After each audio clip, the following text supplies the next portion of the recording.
I'd like to call this meeting of the West Milwaukee School Board to order. Ms. Deal, would you please lead us in the pledge?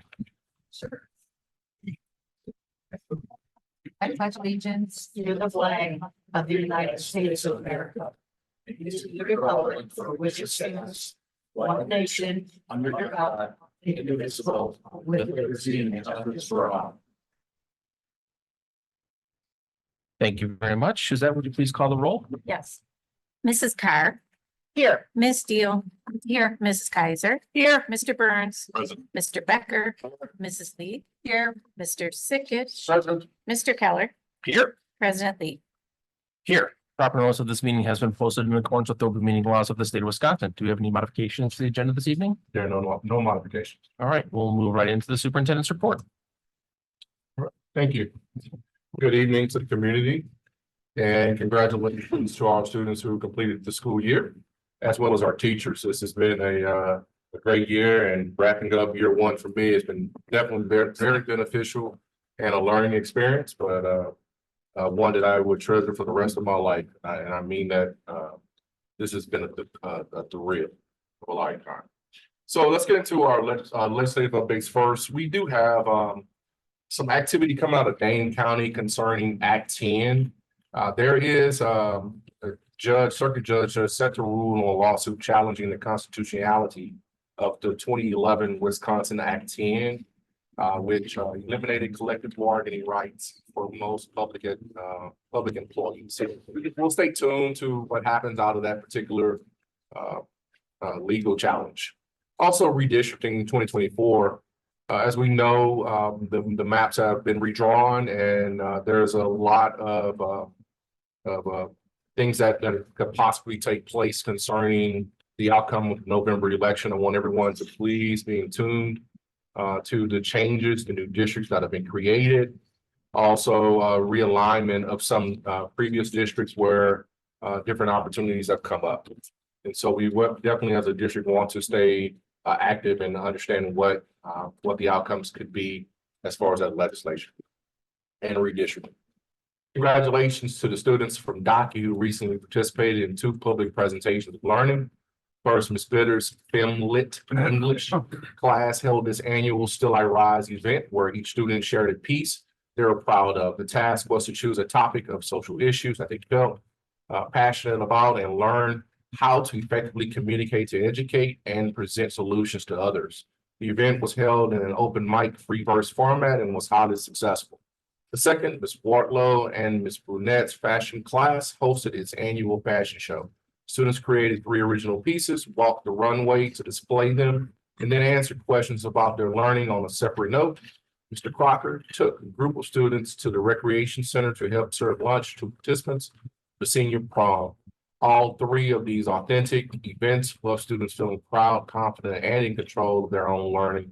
Way to go, DOCI. I just also want to send a special shout out to Principal Gales and his team over at DOCI also for their exhibition night on last week. So it was a great event, a lot of people in and out of the building, and it was just good and refreshing to hear the students talk about their authentic projects and the engagement throughout the building. Mrs. Kim Reimer. We would like to recognize and thank Mrs. Kim Reimer, a preschool teacher, for her 19 years of service. In those 19 years, she has helped hundreds of 3- and 4-year-olds learn, grow, develop, and ready themselves for school. We wish Mrs. Reimer all the best in her retirement. I do have a slew of activities that I participated in. Will not go through all of them, but just kind of highlight the West Allis a la carte was definitely a thrill of mine. Participating in the CTS graduation at the Franklin Fieldhouse. Thank you, Mr. Becker, for coming as well.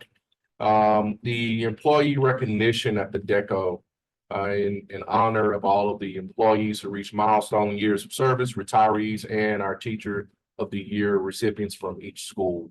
The high interest day at Jefferson Elementary School. Also, the weekly Rotary Club luncheon, elementary school prelude strings concert at Central High School, And all of the fifth grade promotion ceremonies, as well as the graduations for Nathan Hale and Central High School, along with Docky and DLVA. Did not want to forget those. I was, when I say tired on Saturday, I was tired, but it was definitely worth seeing the smiles on the faces of our graduates, as well as the parents whose kids graduated on this past week. May Educators of the Month. So we have Rebecca Hargrove, who's a school nurse at Irving, Man, Pershing, and West Milwaukee.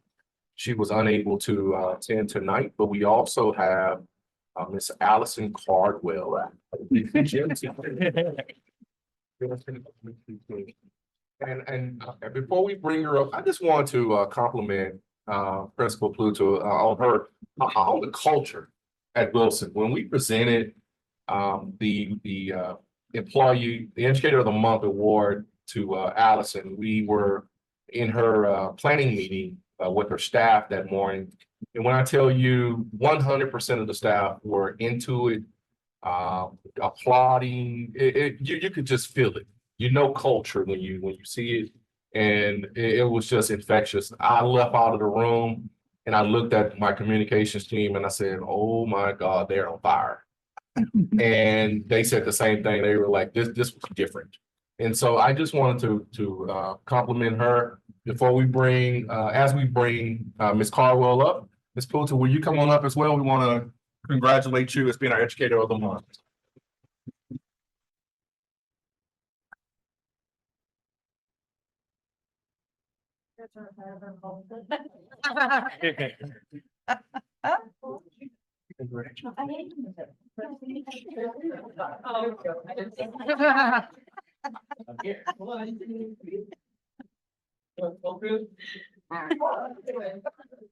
Yeah, no, you're ready to go. We all wore, three of us wore our fancy shirts. There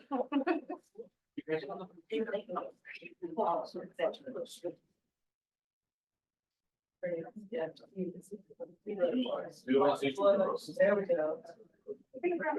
Thank you.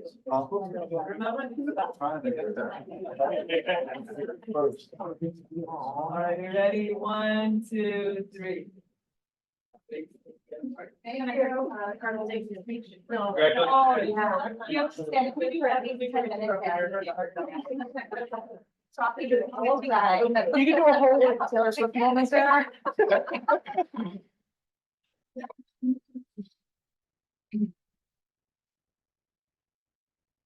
Again, before I close, I just want to say congratulations to all of our graduates.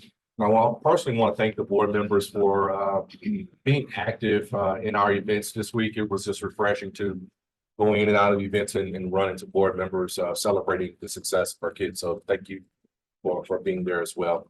That concludes the superintendent updates for this week. Okay, thank you very much. Move on to item 7, our public comments for this evening. If there's anyone in Zoom who'd like to address the board, should be a link in the chat in order to sign up to do so. There's no one currently signed up for public comments. I'll refresh it just to make sure that I go. So I will wait 15 seconds in case someone wants to sign up.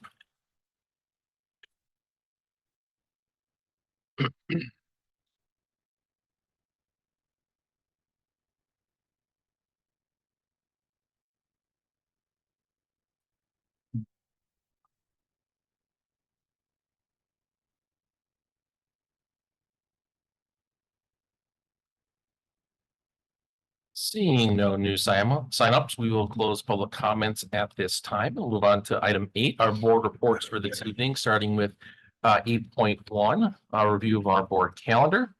So today is Monday, June 10th. We have a regular Board of Education meeting and then a financial ability and efficiency workshop on the proposed 24-25 budget and preliminary tax levy number 2. Then on Monday, June 24th, at 6 p.m. we have a regular Board of Education where we'll take action on our proposed 24-25 budget and preliminary tax levy.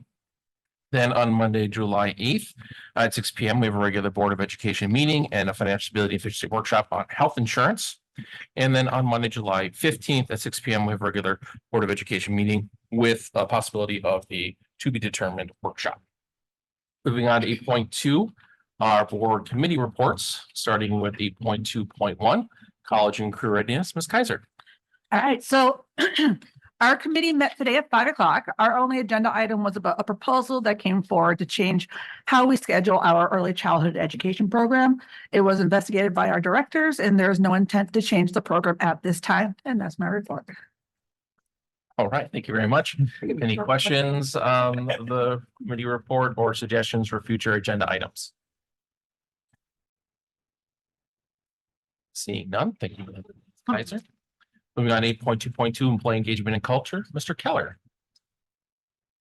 All right. Yeah, we met on May 21st and had a few pieces of new business. So we did talk about the annual salary reevaluation program results. So they took requests between February 1st and March 1st. 31 individuals did receive an increase in their base wage through the program. Again, those individuals need to meet some key criteria. So they need to be identified as high needs or hard to recruit or filled position. Have not received a wage increase through the program during the past 2 years, and needs to have completed 3 consecutive years of employment with WAWM. In terms of professional staffing, this is a little bit past now, but as of 8:30 that morning, we had 99.1% of all teachers regarding their plans or responding regarding their plans for next year. We also talked about our vacancy report as of 5/20. Our percentage of vacancies was just over 6%. I believe we had about 21 openings at that point. Our recruitment report, we had hired 22 individuals for next year as of 5/17. We did do a special education blitz, which was held on April 29th. So that included 4 principals, 7 candidates. There were 4 offers extended and 3 accepted. There is going to be an upcoming interview blitz for EAs at the end of July and substitutes in the beginning of August. We also received results from our substitute engagement survey. Overall, the results seem to be positive. Of those, we probably had about 16 responses or individuals respond in total. 10 of those said they'd continue as a substitute teacher. 3 were interested in becoming a permanent teacher. 1 was looking to find other employment in the district, and only 2 were looking to find employment outside of the district with no specific reasons behind that. But and then the last piece we talked about was the ongoing snacks with the staff site visits. So the HR team has visited every school through February and May. This was an opportunity to really engage staff members on a more one-to-one basis. Staff were able to bring concerns or questions, and most questions were ended up being regarding either retirement or insurance related issues. So a bit of a hefty agenda, but that's it. Awesome. Thank you very much, Mr. Keller. Any questions for Mr. Keller regarding his report? Or any items to be considered at future agendas? Seeing none, thank you very much, Mr. Keller. Move on to 8.3, board member reports of community events. There was a few events that happened between our last meeting and this meeting that they would like to report on. Mr. I'd Secretary. just like to congratulate the graduates from our 3 high schools on a nice high school career, considering they started during the COVID year. Thank you very much, Mr. Secretary. Ms. Kaiser. I was able to make it to Docky exhibition night. I don't think it's fair. They only give us about 10 tickets because there's a couple hundred kids. And now I give each of them 10 tickets for how amazing over the last, like, even 5 years or the 4 years, like the growth that Docky as a school has made when it comes to their presentations of learning, just absolutely phenomenal. I was able to do diplomas for Docky. It was my first Docky graduation. Everyone needs to go to a Docky graduation in their lifetime. It is pure raucous joy.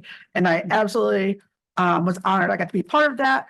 I also attended the FLW step-up ceremony and the one for Mitchell, and it was really wonderful to see so many families coming that we had people out the doors who couldn't even get in. So yeah, just wonderful.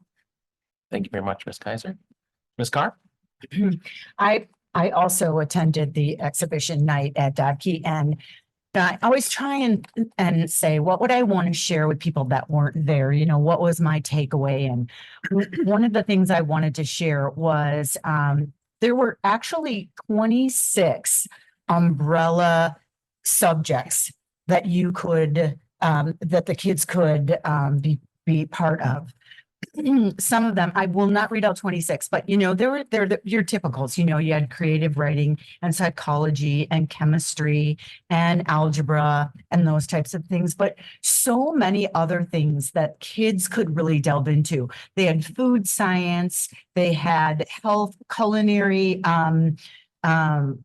geometry, feminist literature, fashion, storytelling and video games, global arts and culture paradigm shifts, adulting 101, astronomy, biology. I just thought, wow, what a plethora of things that our kids can get involved in. And I thought that was wonderful. Thank you, Ms. Carr. Any other events that board members like to report on? Ms. Steele? I have a couple of them. So I wanted to I was able to go to the employee recognition. I had Mr. Sikich and Ms. Carr were also there, and Mr. Becker. So I just wanted to say, well, great. Thank you to all of our educators who were honored all of the years that they gave here, our teachers of the year, but also just shout out to Carolyn Hahn and Rachel Cruz, who did a phenomenal job. It was great. It was at the Deco. It was a wonderful event. I also wanted to just give a shout out. I attended the Hope Walk, which was on May 31st, and that was sponsored by the city of West Allis and then the West Allis Health Department, which is now the Southwest Suburban Health Department. And it was really cool because the Nathan Hale, I want to give a shout out to the Nathan Hale cheerleading squad. They all showed up. There were some kids there from some of our Hope squads. Our youth commission was there. It was a really great event. They had a lot of people there providing information. I was there with my employer, but it was great just walk around and see all the different people there. Larry was there, one of our school counselors. So it was a really good event. And then also just the Docu exhibition night, I also was able to attend. It actually was really cool because even my son goes there, and it was kind of cool to see even his transition from this was his second exhibition night, to see just how his growth and how he's much more open to talking to people. And I just think it's a really great way for an alternative way for our kids to be able to present their learning. So good shout out to Docu for another great successful night. Thank you very much, Ms. Steele. Anyone else want to report events they attended? Mr. Becker? I'll chime in on the Docu exhibition. I like others too. In addition to the variety, what I find always interesting is just the maturity of the students there. They cover some really complex, really difficult topics. I think about it being one, just the ability and being comfortable in discussing those things, but also like I also found myself sort of wondering what made these kids have to grow up so quickly. So I was a little bit sobering, but they do handle it really well. So it's always great to see what they're doing. As far as I've made to a handful of graduations and the fifth grade and eighth grade commencements as well. What I enjoyed there was listening to the students speak. There were common themes of redemption. For a lot of kids, they had rough starts, and like it was at the Docu graduation, the speaker was speaking about some difficult times.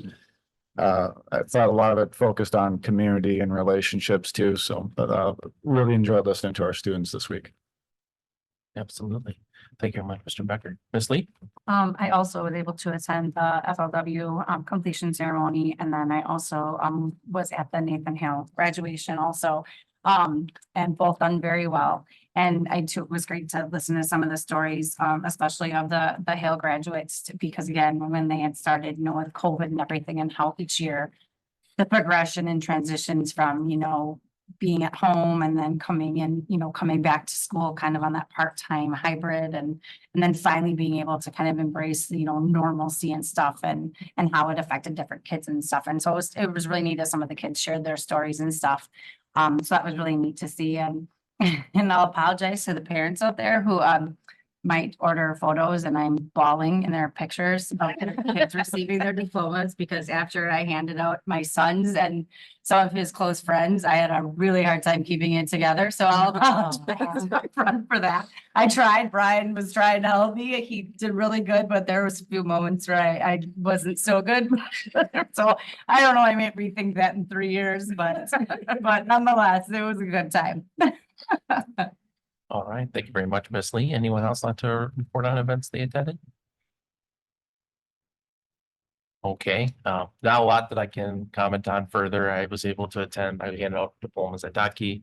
I attended a la carte and also was involved in a couple of completion ceremonies at Hoover and at FLW. So, but I do want to echo the congratulations to all of our seniors. Looking forward to what they do as they move on into what they want to do with their lives. And also the transitions from 5th grade to our intermediate schools and from 8th grade to high school. Looking forward to seeing everyone extend their and building upon their careers that they've had so far. So with that, move on to 8.4, other updates and information items. I do have a few things that I wanted to bring up. First of all, I think we do have that was going to come forward.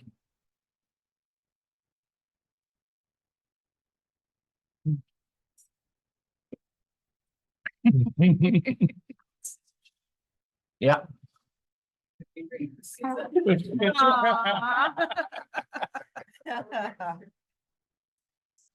Okay, all right, yeah. We have some.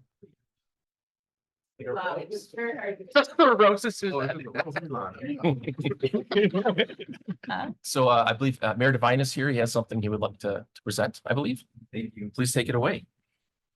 Because they have such great things to say about you, I need to put my readers on so I can read the small font. So I have a proclamation from the city of West Dallas. And whereas Suzette Zimmerman is retiring after 39 years of service as the executive assistant to the West Dallas West Walton School District Superintendent and Board of Education, it is fitting to pause and reflect on this occasion, appreciation of her exceptional dedication and contributions. Whereas Suzette Zimmerman began her career at age 17 as part of the Nathan Hale High School co-op program, working afternoons at the district administration building before becoming a full-time clerical assistant in 1984, devoting herself to the mission and vision of our district with unwavering loyalty. And whereas Suzette Zimmerman demonstrated adaptability throughout her career serving in the maintenance department, instructional services department at Daki and resources before being named as executive assistant to the superintendent and board of education in 2014. Always exceeding expectations in each position. And whereas Suzette Zimmerman supported school superintendents Dr. Paul Strobel, Dr. Mark Lexman, and Dr. Terrence Robinson with expert management of appointments, projects, and reports, learning online systems from the AS400 to Skyward, preparing district calendars, managing requests from city and village leaders and community members, maintaining accurate communication by proofreading, editing, and assisting administrators in their preparation of documents, fostering professionalism, centered on problem solving and collaboration, facilitating the work of our district by being at the ready with an answer or finding it. And whereas Suzette Zimmerman constantly demonstrated dedication to the Board of Education by expertly preparing agendas, minutes, and records, handling the election process from nomination procedures to verification, assisting with expulsion hearings, serving as liaison to our attorneys, maintaining open meetings laws, and addressing open records requests, setting up board policies on board book and NOLA, providing leadership for the annual employee recognition event, coordinating board dinners, efficiently conducting board business with employees, kindness and expertise in every situation. Therefore, may it be known that I, Dan Devine, Mayor of the City of West Dallas, State of Wisconsin, honor Suzette Zimmerman for her contribution to our district and our community with this expression of appreciation and best wishes for a healthy and happy retirement.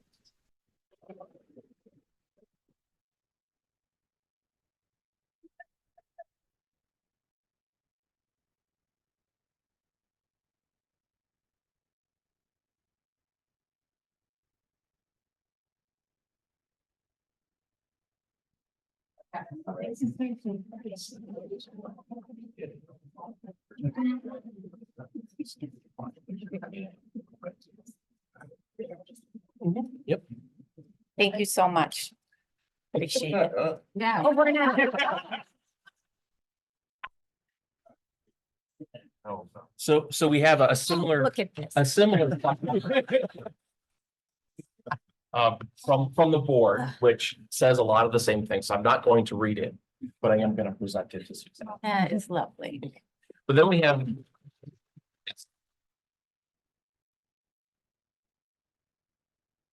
So. We from the board always try to find something that we can do for our employees that have made such a mark, an indelible mark on our district. And something that will be a staying power for years to come. For Suzette, and also encourage her to stay involved in our district as we move forward. So what we came up with was the Suzette Zimmerman Award for Service and Support, which will be an award moving forward bearing her name. The Suzette Zimmerman Award for Service and Support recognizes the exemplary dedication and contributions of non-teaching staff who consistently demonstrate exceptional service and support within our West Allis Milwaukee School District community. This annual award will celebrate one individual who goes above and beyond their regular duties with unwavering positivity, a proactive eagerness to learn, and a genuine commitment to serving others. So congratulations, Suzette. Thank you so much for everything you have done for our district and our board. And we're definitely gonna go get some more pictures over there.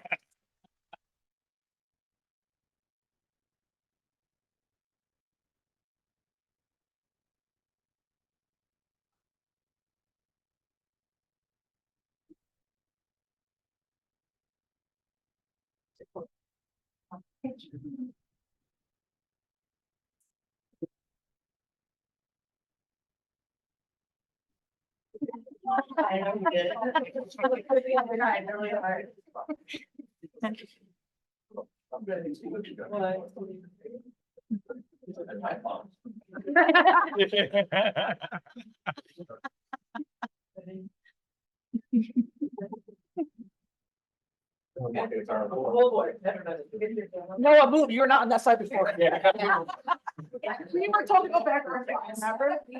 We have a-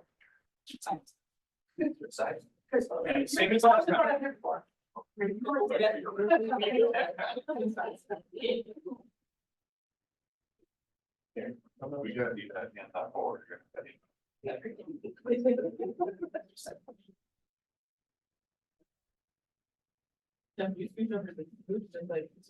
Perfect. Oh, yeah. 1, 2, 3. Perfect. You guys ever done it? Probably. Yeah. Do I, we'll give you one of everybody and I can do order, just you with your gold link. Perfect. I'll come right through. All right, 1, 2, 3. Perfect. Okay, well, just do it. Yeah. I'll.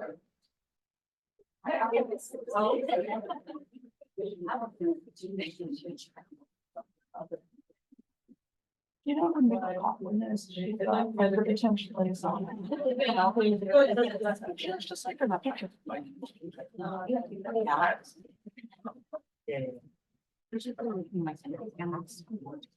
Yeah. One more slide.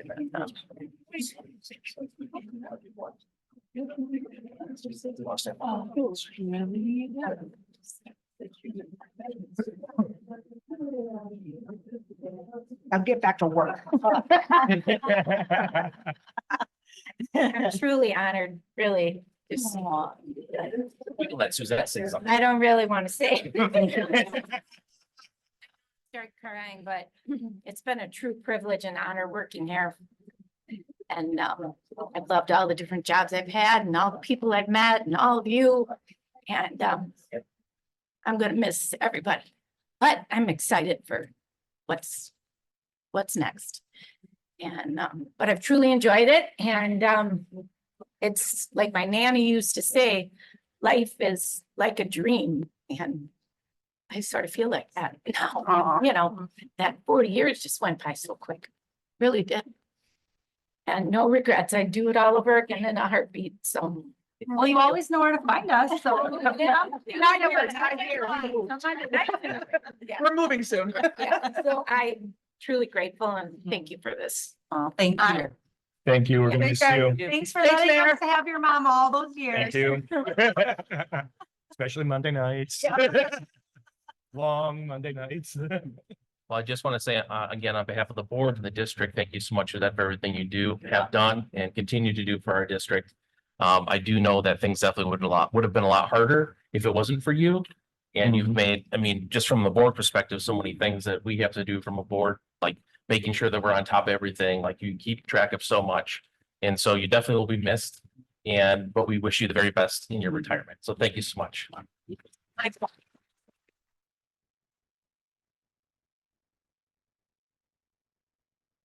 All right.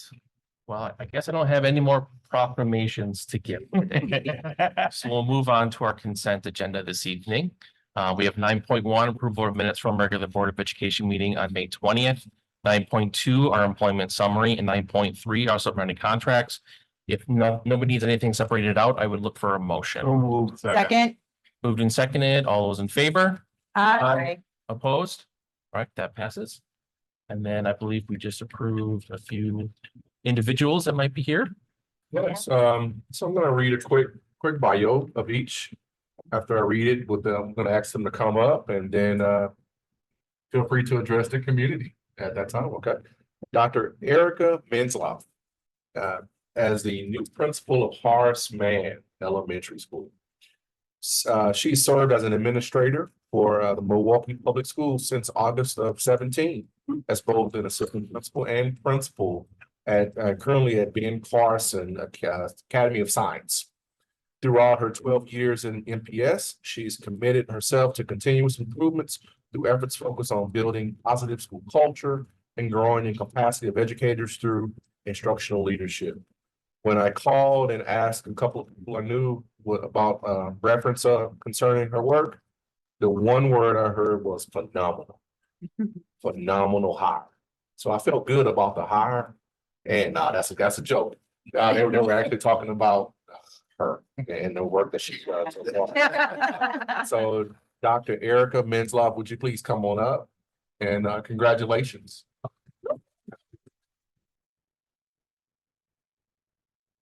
Good evening, board and Dr. Robinson. Thank you all for having me here tonight and for allowing me to join the West Dallas West Milwaukee team. I'm really looking forward to joining everybody, learning all of the things about West Dallas. Like Dr. Robinson said, I've spent all 12 of my years of my education career in Milwaukee Public Schools. It's afforded me a lot of opportunities to grow as an educator and certainly as a leader. I just recently completed my dissertation around teacher retention in urban schools. And so it's something that I'm passionate about, of making sure that we are able to keep the best for our scholars and so that they have what they need to be successful both now and in the future. So as soon as I close out my school year in a couple more days, I'm ready to jump in and learn about everything that I can and to support the Horace Mann community. So thank you everyone for having me. Welcome. Thank you. Welcome. Thank you.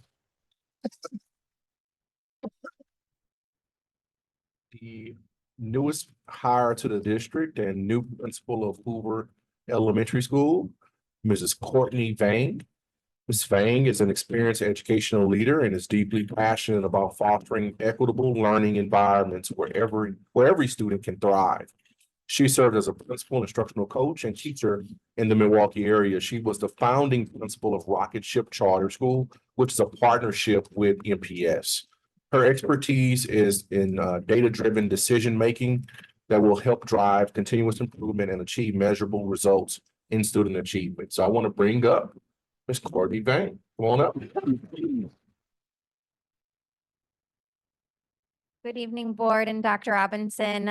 Thank you all for having me tonight. Really excited to also get started with West Dallas West Milwaukee and to join the Hoover community. I've met a couple of parents and staff members that were a part of the interviewing panel, but really excited to meet more of the school community and meet some of the students. Excited to elevate the work that's already being done at Hoover. And as Dr. Robinson mentioned, my expertise, I guess you could say, is with data-driven decision making. So really excited to dive into the data at Hoover so that we can elevate the outcomes for students and families that are part of that community. So thank you for having me and have a good evening.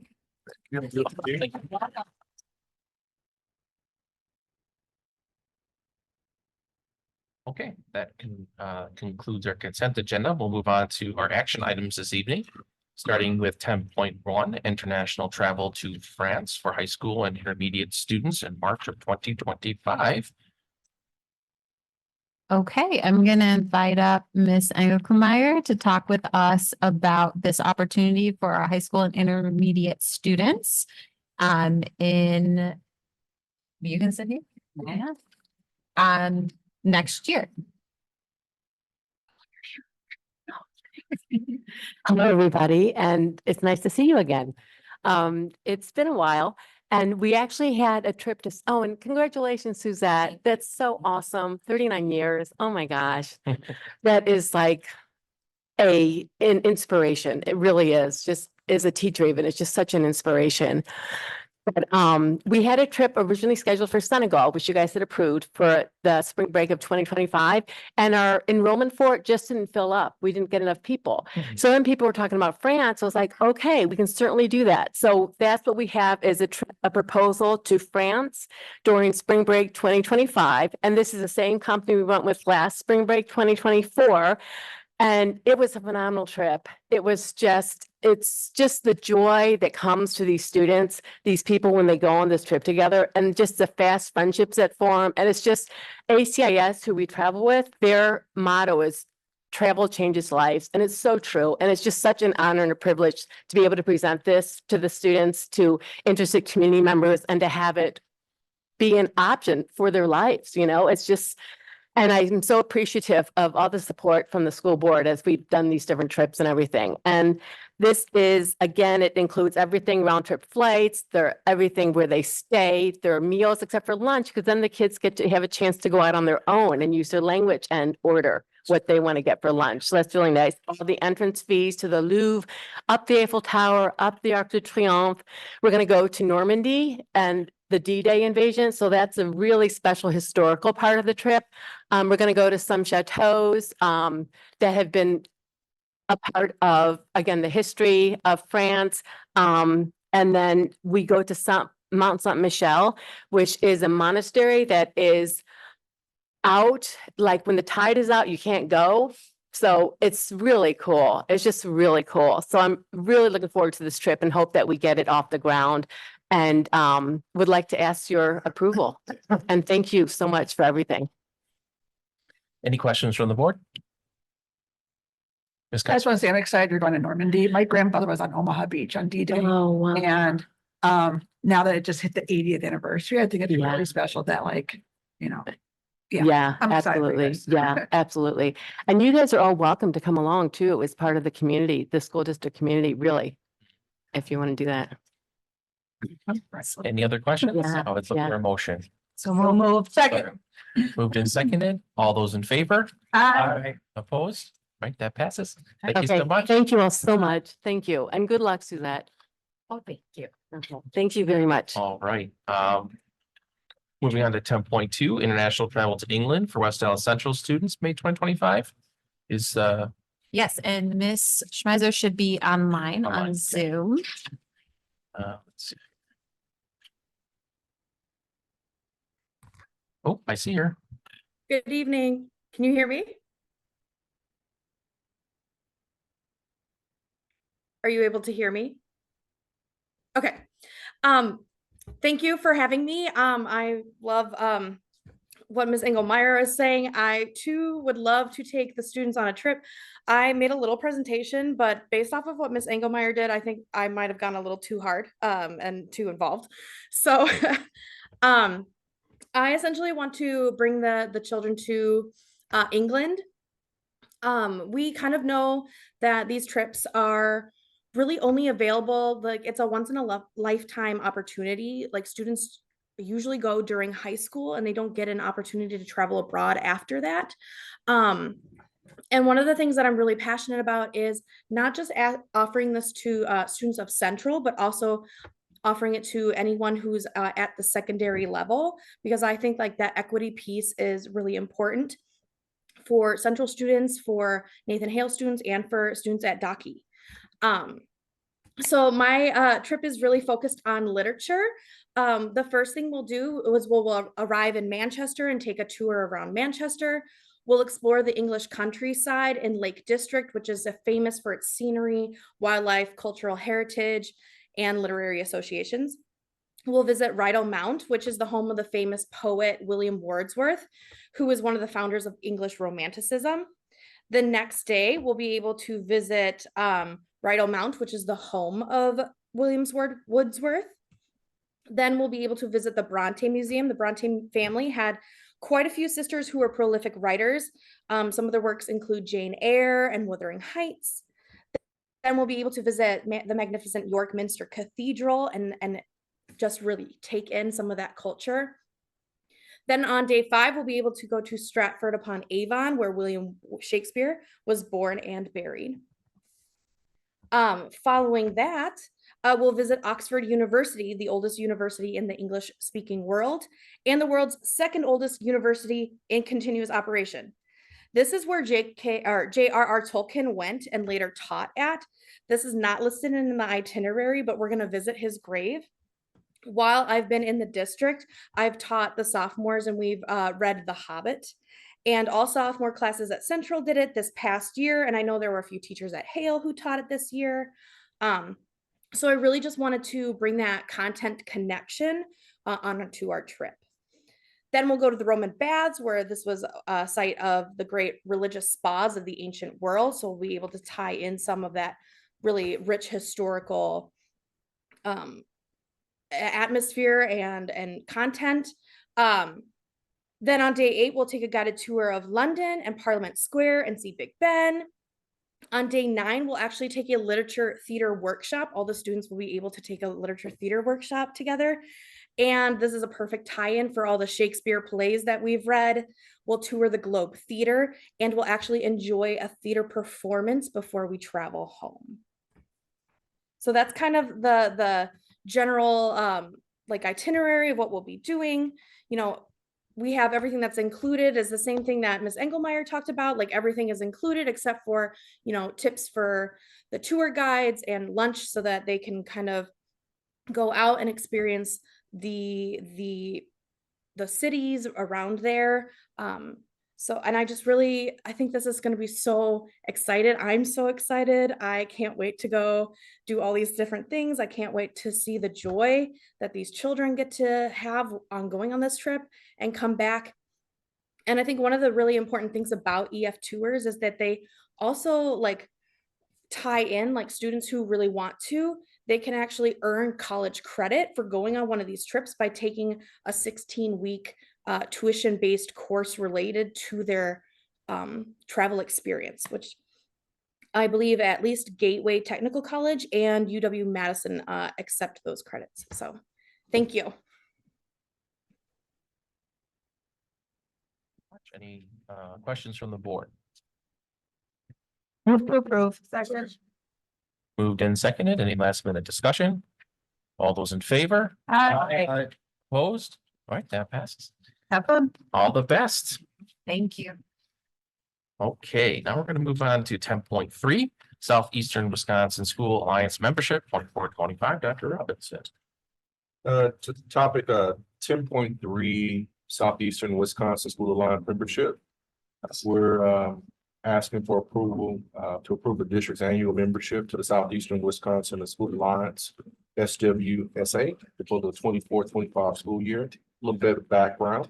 The organization advocates for the benefit of all students by driving the educational policies, supporting strong public schools to ensure world-class practices, economic vitality, and community well-being.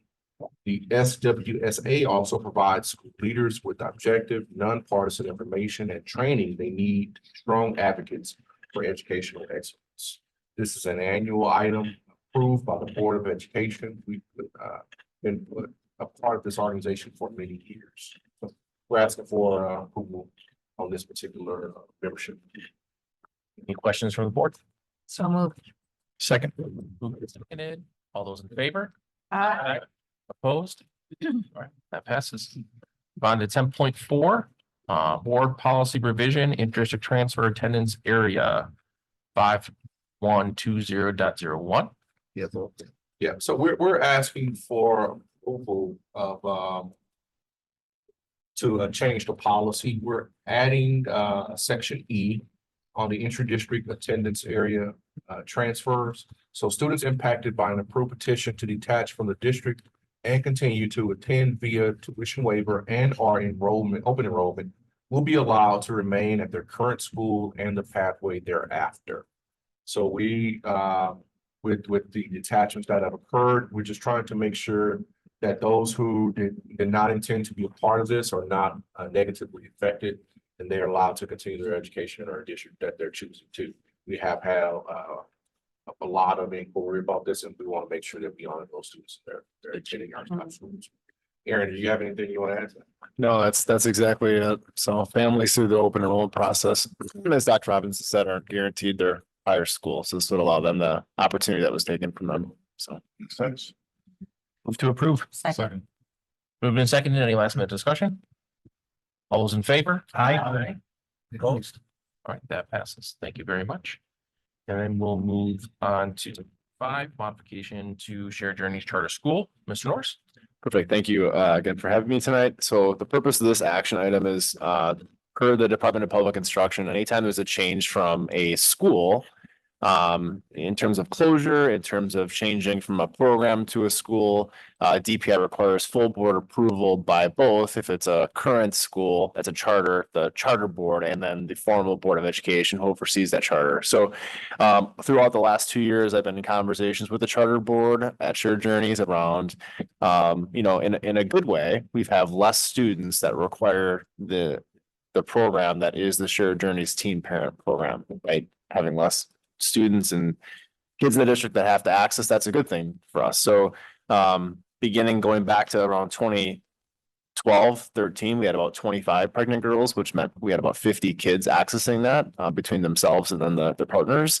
And as of the last 2 years, we've had 6 students over the past 2 years accessing that. So the charter board, in conjunction with the administration, recommends shifting the school from a charter school to a program, district program. So fundamentally, the program, nothing would change. We have staff in place. We have someone for the daycare. We have mental health supports from counselors and social workers in the high schools. It's just the charter board themselves in March felt it was most appropriate this time to not exhaust their resources to support a program that's already supported. So yeah, at that point, we just look for questions, and that's kind of the purpose. So.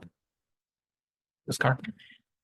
So just financially, are there, when you have a program, do we still apply for grants for this? Is like through the charter that, like we did through charter? I mean, how are we paying for it? Yeah, so at this point, the district Fund 10 pays for the staffing allocation, and then the daycare is a combination between the grant dollars that have been awarded previously to the program. They have a kind of a Fund 21 balance, like all schools do, that has, I think last time I looked, it was $200,000 in that account. So that allows the program to have supplemental services, but then, the bulk of the cost with the program is the staff, the teachers. So that comes out of Fund 10, and that's currently built in the budget for next year.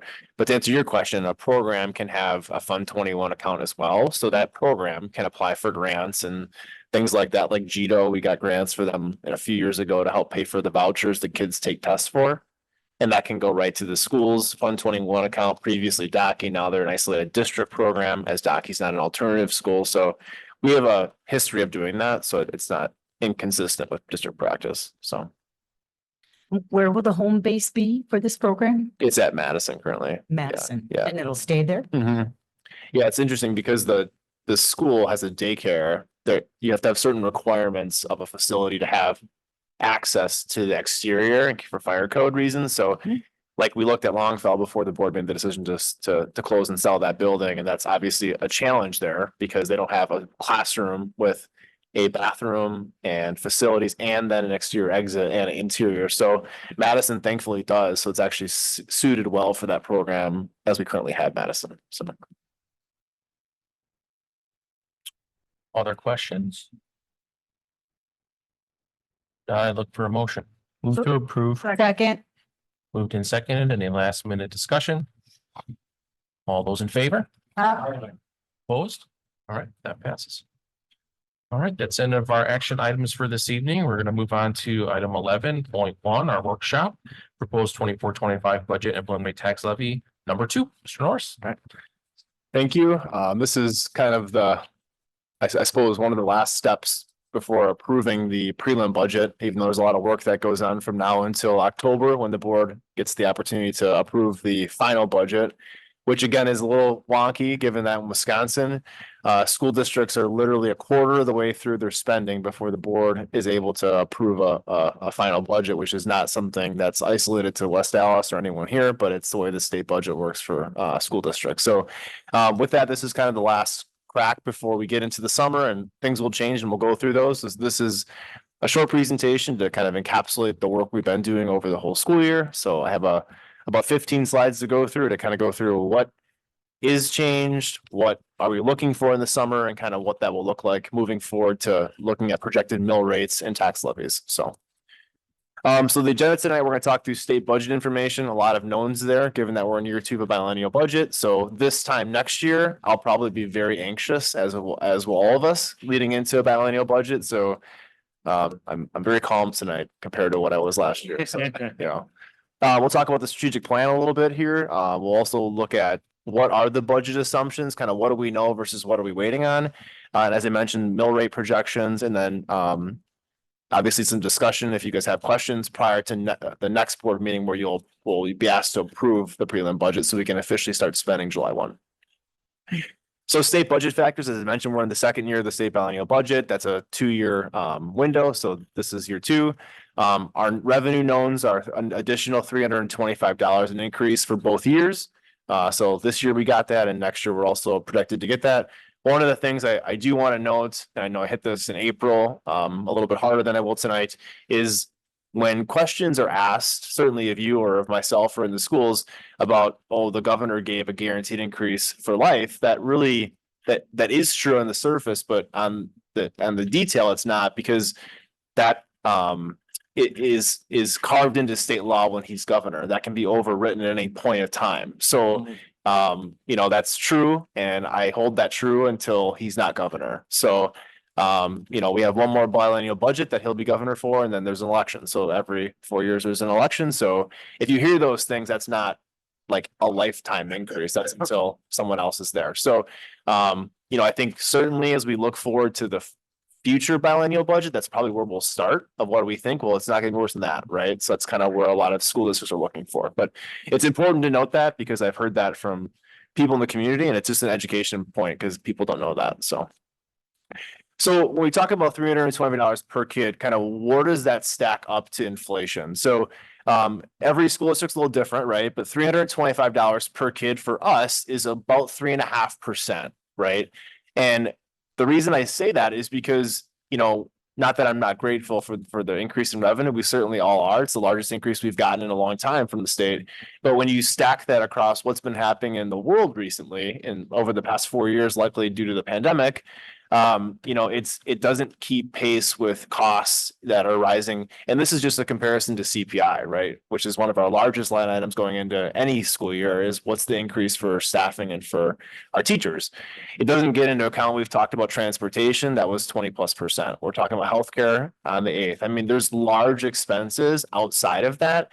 And this is, a third, almost a third of what it was last year just in CPI. So while we remain grateful, school districts are still, over $3,000 per pupil behind inflationary trends back to 2010. So certainly a lot of advocacy that will continue to happen on our end. It's certainly why districts, no different than ourselves, are seeking voter approval on a referendum to help bridge that gap. But just like to level set that conversation as we get into more of the details here.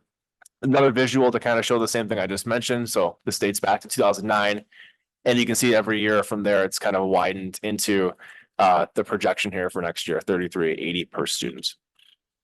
So one of our strategic plan commitments here is to maintain financial stability and efficiency while doing our best through those funds to equitably align to the district's mission and vision. And I think that's the conversations we try to have of how do we slice the pie in the way that it's best sliced for the students and the staff that we have in the district and the family. So, that's the goal beyond financial compliance with audits and things like that. That's the work that the budget should do with the school district and the work of the district administration team. So I say all that because it's important to note that there's a lot of things that can change from now until October. And so we'll talk about that now. So when we talk about what does our budget include for next year, it includes, as I mentioned before, the $320 per student in state funding. It includes a 5% increase for all employee groups. It includes the compensation model, which is $200 annually in retention for staff that return. That's on their base wage. And then up to $300 in micro credentials for staff who engage in professional development throughout the year. So those numbers, our projections are finalized here in a few weeks. So we'll know those. That's certainly something that we're looking to find out as well. Excuse me. It includes a reduction in staff to align with enrollment, kind of annual process that we go through, that you guys are engaged with us in February on the staffing report that we do. I kind of bold and italicized things that are still in the air for us today. So at this point, our budget includes a 20% increase to health insurance.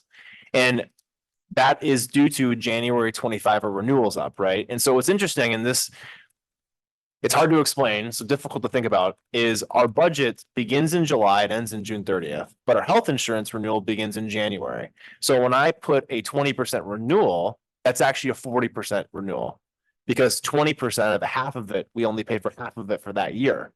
So this year's rate goes all the way into December 31st. So when I write 20, it's because I think it's actually going to be closer to 40.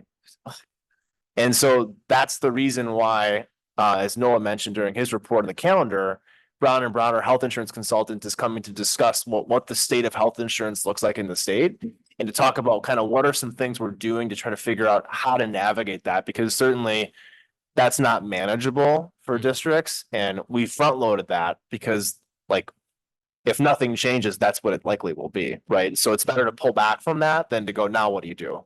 And now you're in a health insurance crisis and a budget crisis, right?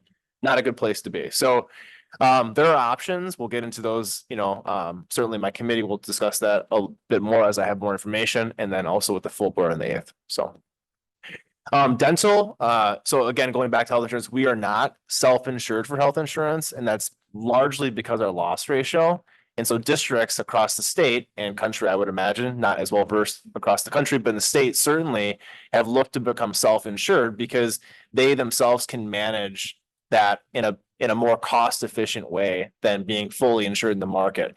The reason that is not the case for us is because our loss ratio, by having both active employees and pre-65 retirees, our loss ratio is far beyond other districts that are in that position, just due to the costs that come with being older, unfortunately, right?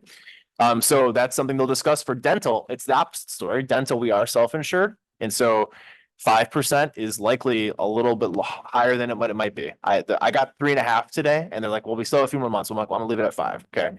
But that's been very sustainable for us. 8.9% transportation increase. You might say, well, Aaron, it was 20. That's because we've been able to, again, as we promised, consolidate routes. That's likely where I think it'll land. Between 6 and 12 is probably the actual range, but I think 8.9 is where we're at with that. So that's good work, I think, from our school services team to figure that out and offer that. And then it's a range, right? We might have to add a bus here or there, reduce here and there with enrollment. That's always a thing. The next one down is insurance and liability. It's property insurance for a district. So 12.5% is kind of where we think it'll land. Obviously, that comes down to claims. We haven't had a ton of them, but that also compares to what's their organization seeing, right? Because sometimes you bear the burden of others, and that's just the truth of insurance. So we'll see what that comes in at. And then obviously the rest of them, school department budgets are funded at 75% from the schools and departments. Some contract service reductions, our CAP line items at 1.3 million. And then our budget, our whole revenue budget is based on a 75 membership reduction, which we'll know in September. So that's kind of a long list short. So all that said, our revenues and expenses show a $700,000 deficit, which is the amount that we have budgeted for the technology teacher refresh. And that's the money that the board in the last meeting committed for to be used for next year's budget. So that's what it'll be used for. So essentially the budget's balanced by removing that line item for this teacher computer refresh. So finishing up here, when we get to the projected mill rate, you have to look at this in two different ways because we don't know, and we'll know in July or early August, what the equalized property value increase was for all 4 municipalities across our school district. So if you assume that the property value of everyone's homes doesn't go up at all, it stays at zero, you'll see a mill rate that slightly decreases just under over 0.5%. That is, I've never seen that happen. That will not happen. The estimates that we have as of today shows about 6%. That's a very conservative, maybe higher at this point. Across the state, they're thinking about 10. We're usually a few percent below that, which means that we become more property poor, which means we get more aid. But if it's at 6%, which is, I think, conservative, you'll see a just over a 6% decrease in the mill rate for all residents across the city. So that's, that's a good thing. Shifting that to the tax levy, given we have less kids and other factors such as revenue increasing, which is offset by the increase in aid that we've received over the past 2 years, you're going to see a tax levy projected decrease. And I believe that was just under 1% as well. So 44 million, just over 44 million, and this is just over 43 3/4 for next year. And that's to be determined. There's a couple things going on in this state right now. I was very confident in this 2 weeks ago, and then the things that are going on in Milwaukee right now, that's up in the air now because aid was given to the city or the school district, and now the budget that they had and the actuals they had were not correct. So now they're saying aid was over, more dollars were given than should have been. So that's like to be determined how that's going to work out because now you're 2 years behind that. So school districts like ourselves, we might end up getting more aid than we projected. So our total tax levy might significantly decrease from that because that's going to impact us much more than Heartland, right? So I'm interested to see how that pans out and what the auditors there and the administration there finds out with that. So that'll be something I'll keep an eye on in the summer, and certainly I'll keep you guys apprised of that. So that's it. With that, I'll take questions and look for discussion if there's any. So before I open up for the whole board, something that I wanted to just talk about is when we talk about things that have gone through committee, I want to give the committee members an opportunity to provide any comments that they might have about it, starting with the chair, then moving on from there. You don't have to have any as a committee, but if you do, then I just want to give the committee, because you have lived this more than the rest of the board has. So any members of the finance committee or the chair, which I guess now is Mr. Burns, want to make any comments on this before we open up for other questions from the board? My only concern was about what's going on with Milwaukee and how that affects all of us with school districts in the state receiving aid. I mean, do you think there'll be an audit completed in time for all of us?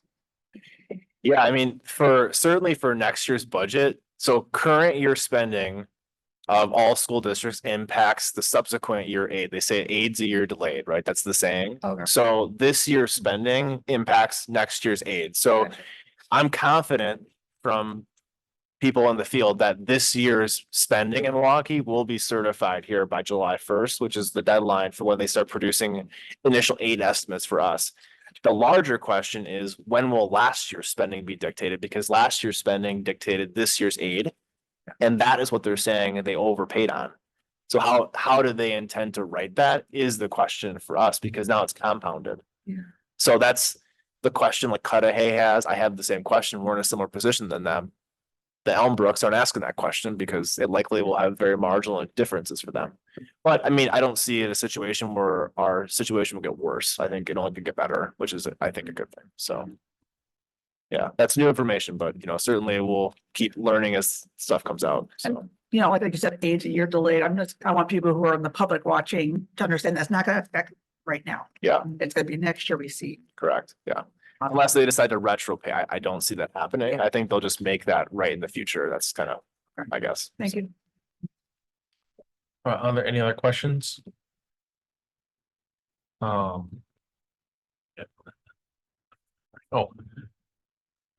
As far as our financial statements going to the state, those are always on time, right? Yeah, yeah, yeah. They are on time, dating back to however many years ago. So everything is good on our end. So, and you guys, there's checks and balances for you guys to know that, because that's why we have set audits and we have timelines like the budget calendar, like we go through tonight. Like at some point it seems redundant, but that's the purpose for those things, that it gives you guys a chance to know and hear and then verify, right? That's kind of another layer of controls that we have from the administration side to you guys. So you guys feel confident that what what you hear frequently is accurate. So, Yes. you know. All right, anything else? Yeah, all right, thank you very much, Thank you. Mr. Norris. Thank you. Forward to proving that in 2 weeks' time. That ends our workshop for the evening, so I look for a motion to adjourn. So move adjourn. Second. It's quick. All right, yeah. We think about it, like, maybe we should all take turns, say, like, whose turn is it? We have a motion, we have a second. All those in favor? Aye. Opposed? We are adjourned. Jane. Thank you very much, everyone.